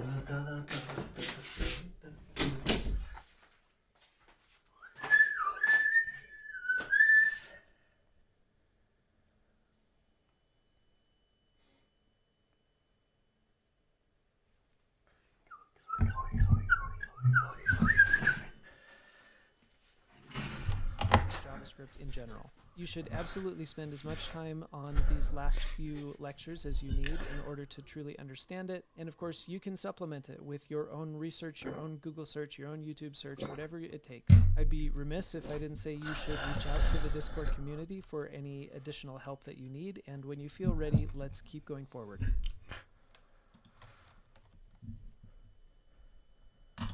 I just had kind of a fun idea that I think will help transition us into promises a little bit. So a question that I asked myself is, what would fetch look like, this fetch function, if it, instead of using promises, used callback functions? And I think actually this will be a fun thought experiment. What I'd like you to do is pause the screencast and think, how might you write this fetch if instead of using these .thens, which again we haven't really covered yet and we'll be doing so soon, how would you write fetch if instead it used a callback function? This is just a thought experiment. It's not actually going to work if you type in a function here and try it out, but I think it would still be good. Pause here, try to type out what you think this might look like if fetch used a callback function. Callback function. And then this. Wait, I think he's onto something. Not that. Is it it? Now this is probably a little bit like Inception, because we would maybe have a function here, and this function would receive a response, kind of like our .then is here, where it's getting a function that's receiving a response. And inside this callback function, let me comment these out. Inside this callback function, we would, I guess, have to run response.json, but then we would still need access to the data. And so probably our response.json would also take a function. And this is where we would receive our data. And then we would, console log the data or do whatever. What the hell? Cool stuff with the data here. Now, I didn't necessarily expect you to arrive at this exact same answer or anything like that, but I thought this was kind of a fun way to look at fetch and say, well, the idea is that this is the URL where it's sending this request out, and when that finally finishes, here's a function that you can run. In our case, we'll assume that that function will be given the response, and we will need to parse the JSON out of that response. And then once that finishes, here's a function that we assume will receive the data, and then we can finally do something with the data. Anyway, again, this isn't how fetch really works, but I think it helps drive a discussion about promises and what some of the benefits of promises are. So without further ado, let's finally dive into understanding promises on a deeper level. Over the next few screencasts, we are going to be diving a bit deeper into promises. You've been using promises up until now, especially as we were learning fetch and the syntax with those .then blocks, but it's high time that we actually understood what we were typing there. I think the best way to understand the concept of a promise is to use an analogy, and the analogy that I came up with was a job interview. When you go into a job interview, usually you don't expect the job interview to end with, okay, you got the job, or sorry, we're going to look at different people. Instead, usually a job interview ends with them saying something like, we'll get back to you within a week and let you know. Essentially what they've given you is a promise, in this case one with a timeline. And a promise like this makes a lot of sense when we think about it in terms of JavaScript. Now, that promise will let you know within a week is considered to be in one of three states. The first state is called a pending state. And all this means is that the promise has yet to be completed. It's in the process of doing what it said it would do. And we know this intuitively with the promises that we've been using with fetch. When we write this fetch function and we give it the URL, as we've learned, it takes some time for this request to be made and the server to process the request to then return a response over the internet. All of that takes some time. So the promise that we're given is one in a pending state. From this pending state, a promise can move to one of two other states. The one that we're most familiar with is considered a fulfilled, or sometimes called a resolved state. And this is simply when the promise was completed as it was promised. Back to our analogy with "we'll let you know within a week," I want you to think, what would the fulfilled state of this promise be? In fact, if you want to, you can pause here to think about that. The promise was completed as promised. Well, in this case, it means that they did successfully get back to you within a week. It's important to note, however, that they did not promise you to give you a job. And this is especially important to understand when we talk about the other state that a promise could move to from pending, and that is the rejected state. And this is simply when a promise was not completed as promised. The reason it's important to note what the promise actually was and what it means for that to be fulfilled, especially in our analogy with a job interview, is because we usually think that if they tell us, "Sorry, we're not interested in hiring you as a candidate," that's meaning that we were rejected. However, the promise was not, "We will give you a job." The promise was, "We'll let you know within a week." So if they get back to you within a week, whether they told you you got the job, or they told you we're not interested, or they told you we want a second interview, all of those outcomes are considered a fulfilled promise. So then think for a second, what does it mean in our analogy to have a rejected promise? Not completed in a Well, that would week. simply mean that they did not get back to you within a week. Up until now, with the code that we've been typing, we have only really been concerned with promises in the pending state and the fulfilled state. We haven't really touched on how to handle rejected promises. In the case of fetch, a rejected promise would usually mean that you have some kind of network error or something like that. We're going to see what the syntax looks like. I think this is the later one. on handling rejected promises, but we are already familiar catch with how error? to handle resolved or fulfilled promises. So think to yourself for just a second, how are we handling fulfilled promises in the code? What's the next thing that I usually do in order to handle a fulfilled promise? Oh, then. As you may have guessed, that's where our .then blocks come in. This .then method is a method on a promise where we pass it a function. I'll write it as a function declaration here, and inside this function we do whatever it is we need to do when the promise has been resolved or fulfilled.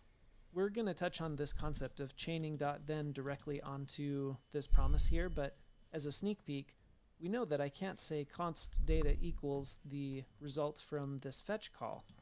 If I try to do that and I console log the data, we'll see that I'm not really getting the data back, I'm getting a promise back. This promise is a special object in JavaScript that has a method called .then. And let me get rid of this console log so that's not confusing. And it's also kind of confusing to be calling this data because it's not data, so we'll say it's a promise. So this promise object that comes back or is returned immediately from fetch has a .then method that I can use to run a function when the promise is What does that sound? or fulfilled. I'm hoping by now this syntax is very familiar to you because we've been practicing it, but hopefully diving deeper into promises in this cast and the upcoming casts will be helpful in understanding what it is that we've been memorizing. So when you're ready, let's move forward and keep talking about promises.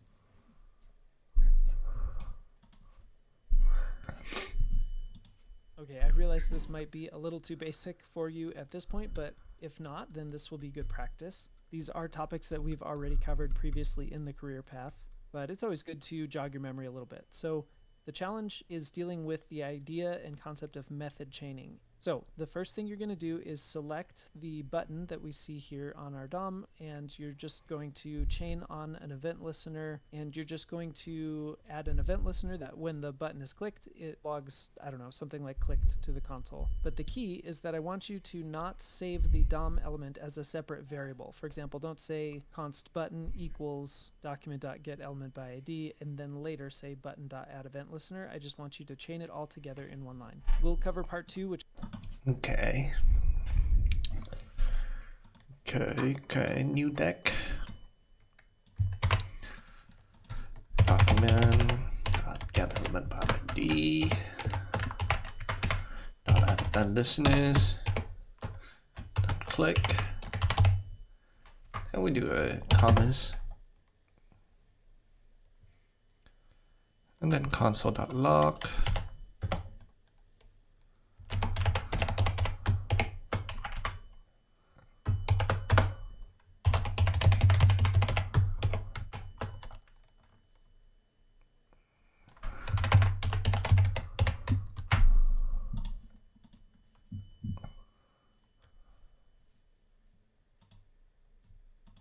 Which also deals with method function. We'll just say console log clicked. And click the button. I like to do this if I plan to do more with, but I think you have also by this point seen the concept of chaining those things together.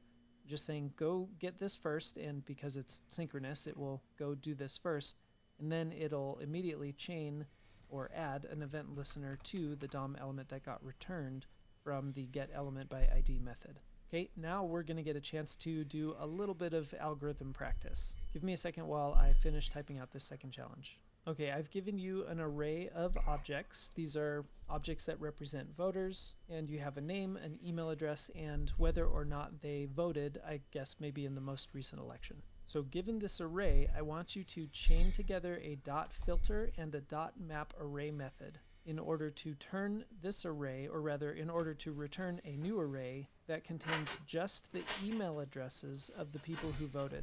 And this isn't meant to be a serious challenge, it's more, again, about chaining these methods together. So first you'll use .filter, and you will get rid of anybody who has voted false, which means you should result in an array with just these two objects here. And then you're going to use .map to return just the email address. So in the end, I guess I can write this, your final result should be an array with joe@joe.com and jane@jane.com. Hopefully this does. Okay, so let's try it. Given an array below, chain the dot filters const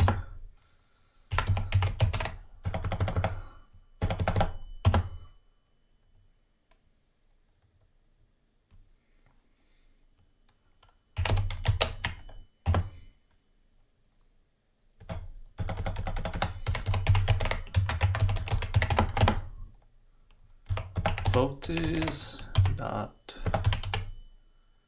filters is going to be person. It's going to do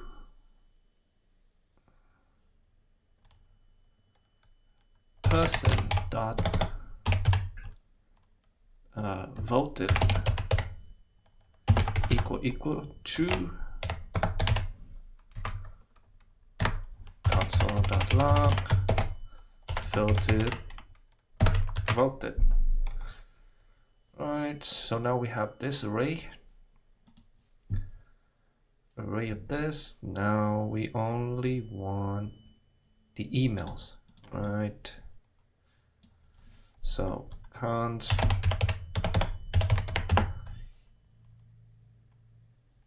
email equal filter voted.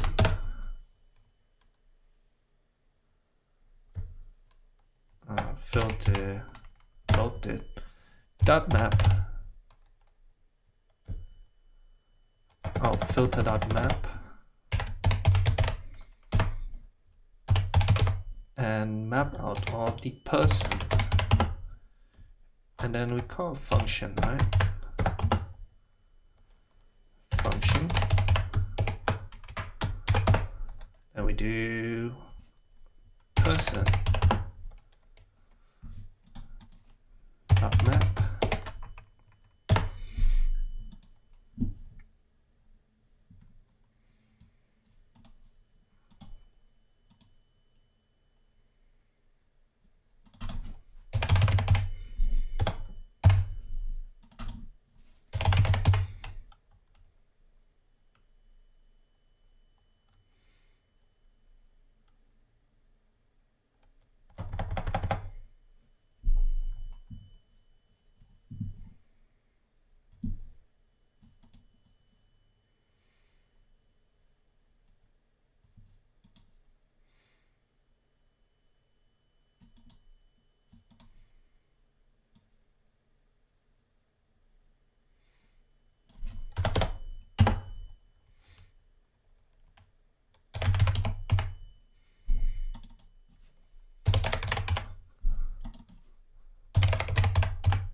Okay, there we go. Just turn out to be a fun, like,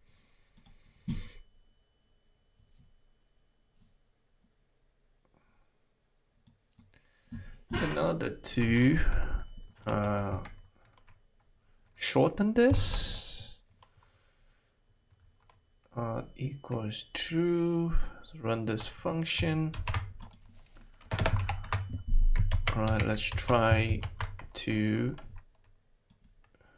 shorten this.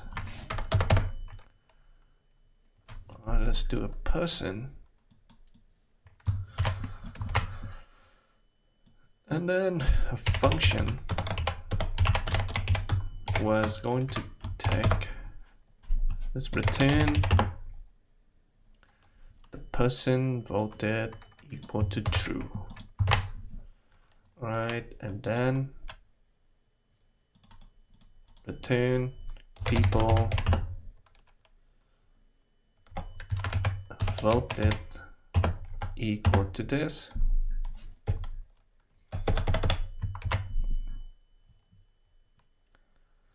Filter voted has already been declared. So let's try this.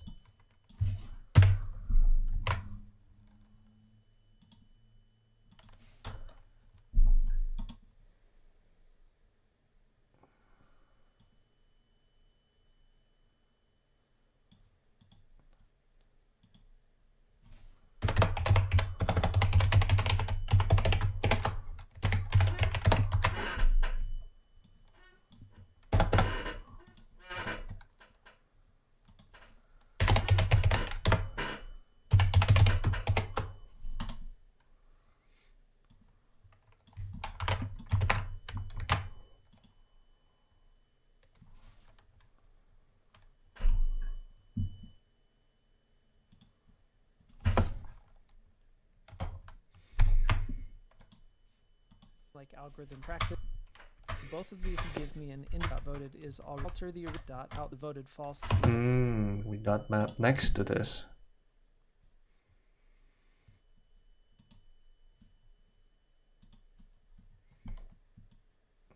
Got it.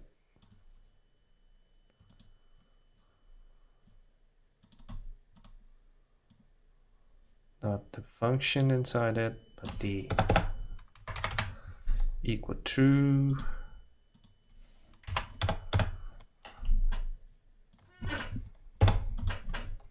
Dot map.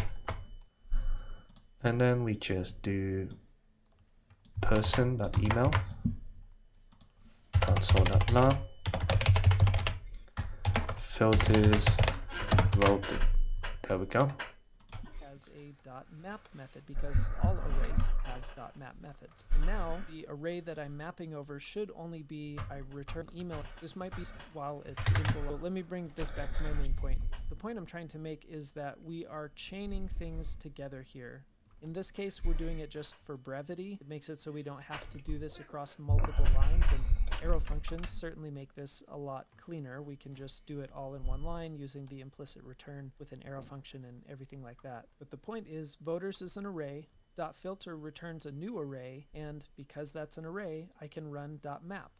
I could also run .filter again, or .reduce, or sort, or sum, or every, or any of those array methods. They would all work because .filter returns an array. And so this whole thing here becomes, I'm just going to put this inside of angle brackets, an array. Obviously this is not syntactically correct, but I think you get the point. It will turn that portion of the code into an array, which I can then run a .map on. Okay, I've successfully beat a dead horse. Let's move on and we will see how this applies to promises.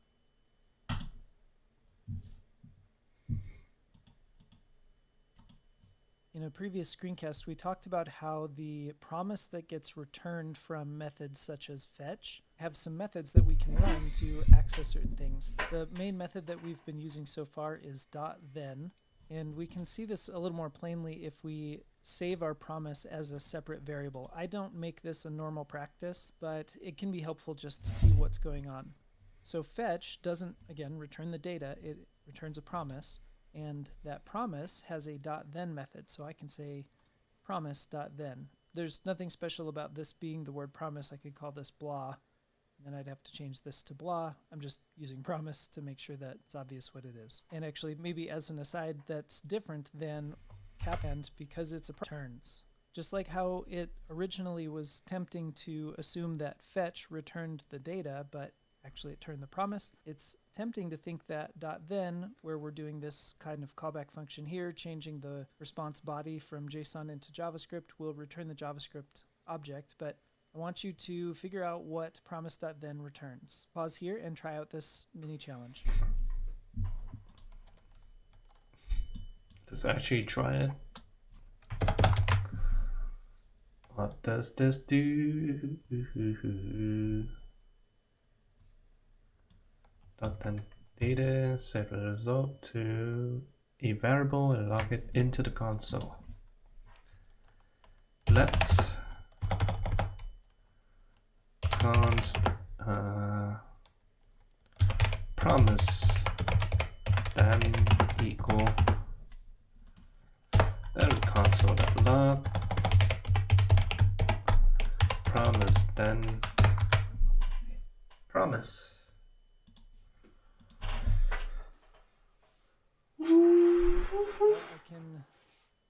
I'm not feeling original. Let's just call it promise2 equals whatever comes back from calling .then on our original promise. And then let's console log promise2.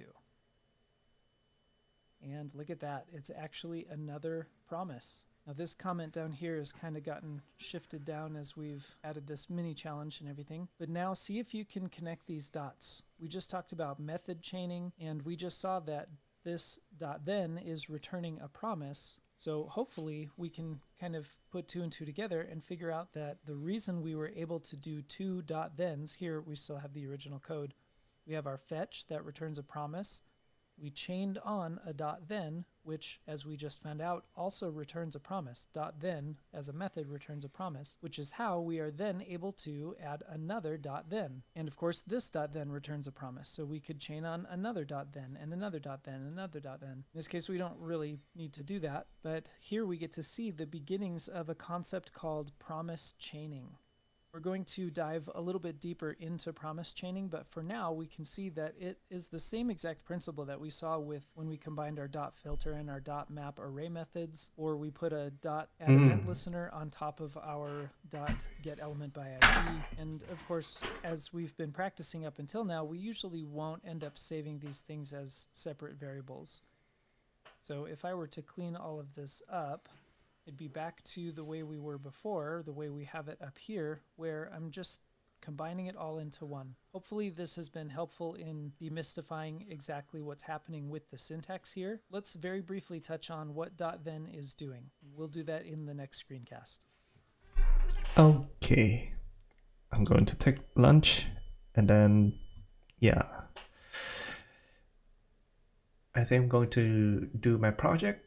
Let's see what we can do with it. All right.